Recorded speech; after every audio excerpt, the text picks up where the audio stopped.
Assalamu alaikum. Hello, kids. How are you today? Are you ready for today's episode? Insha'Allah, I am going to tell you the story of Prophet Dawood alayhi salam today. Are you ready, children? Now listen carefully. Bismillah. The story of Prophet Dawood alayhi salam. Do you know how Talut took his small team of men to fight against the huge army of Philistines? The Philistine army was led by a giant man named Galut. He challenged Talut's army for single combat, as was the custom of battle in those days. Giant Galut also wanted to show off his strength. Talut's men were terrorized, and no one had enough courage to volunteer. No one was willing to fight giant Goliath, even when the king offered the hand of his pretty daughter in marriage to the man who fought him. Then, to everyone's surprise, a young boy stepped forward. A roar of laughter echoed from the enemy's side. Even Talut's men shook their heads in disapproval. The young man was none other than Prophet Dawood alayhi salam. His elderly father had chosen 3 of his sons to join Talut's army.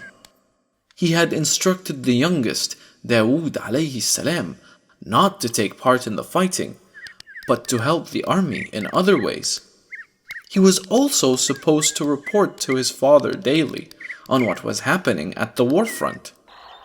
Although the king was very impressed by the youth's courage, he said, "I admire your courage, but you are no match for that mighty warrior. Let the strong men come forward."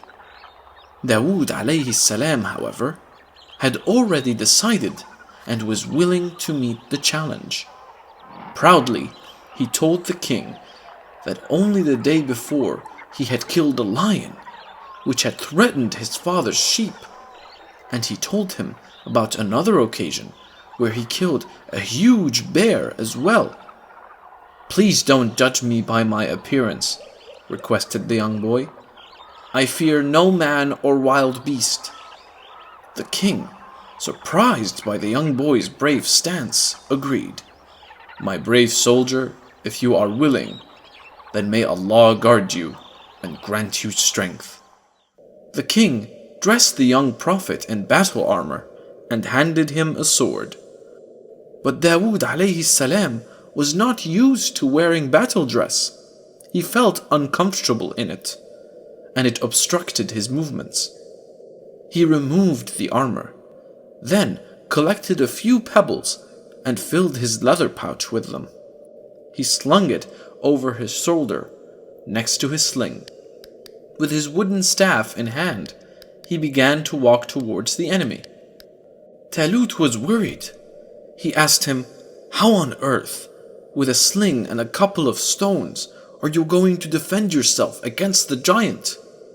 Then Dawood alayhi salam replied, "Allah, who protected me from the claws of the bear and the fangs of the lion, will certainly protect me from this brute." When Galut saw the lean young man who looked like a boy, he laughed loudly and roared, "Are you out to play with one of your playmates? Or are you tired of your life? I will simply cut off your head with one swipe of my sword." Then the prophet shouted back, "You may have armor, shield, and sword, but I face you in the name of Allah, the Lord of our people, whose laws you have mocked. Today you will see that it is not the sword that kills, but the will and power of Allah." So saying, he took his sling and placed in it a pebble from his pouch. He swung the sling, aiming it at Galut. The pebble shot from the whirling sling with the speed of an arrow and hit Galut's head with great force. Blood gushed out, and Galut thumped to the ground, lifeless, before he even had a chance to draw his sword. when the rest of his men saw their mighty hero slain, they took to their heels.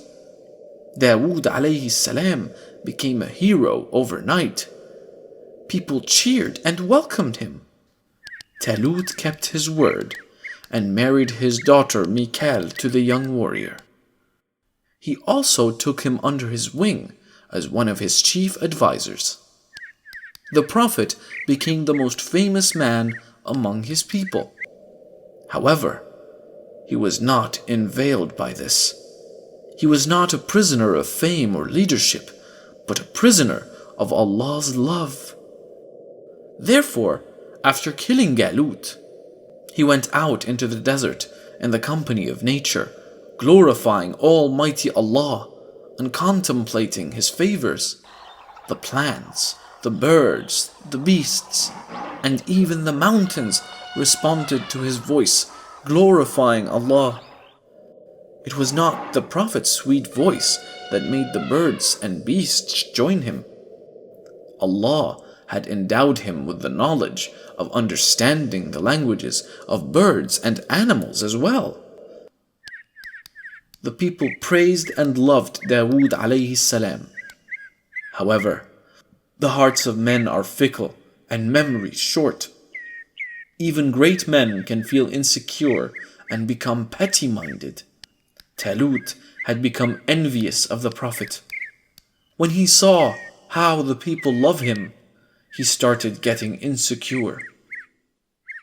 And finally, he decided to kill the Prophet. Such is jealousy that not even his daughter's well-being mattered to him. Mikal learned of her father's plans. She hurried to her husband and warned him about the plans. The Prophet gathered some food and things, mounted his camel, and fled. He found a cave in which he remained hidden for many days. After a while, his brothers and some citizens too joined forces with him.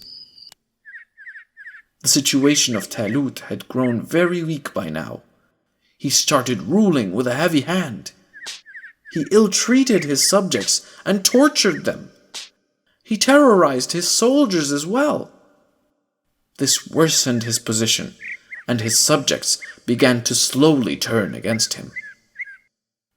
When Talut heard the news that some of his citizens had joined forces with the Prophet, he was really angry. He then decided to go to war against the Prophet. They traveled through the valleys for many days to find the Prophet and his army. They had traveled a great distance by now, and all of the men were overcome by fatigue. They decided to rest for a while in the valley, where all of them soon fell asleep. Talut, who was very tired as well, slept in a cave too. It was then that the Prophet quietly crept up to him, removed his spear, and cut off a piece of garment with the sword. The Prophet then climbed a nearby mountain and shouted, "O King! You come out seeking me, but I do not hate you, and I do not want to kill you. If I did, I would have killed you when you were asleep. Here is a piece of garment. I could have killed you instead of cutting this piece of cloth, but I did not. My mission is that of love, not malice." Talut realized his mistake and begged for forgiveness. He then returned with his army back to his kingdom. Did you like the video, kids? Don't forget to click that subscribe button and notification bell to keep updated on our latest videos. Insha'Allah, in the next episode, I will tell you another story of Prophet Dawood alayhi salam. That's all for today. Goodbye.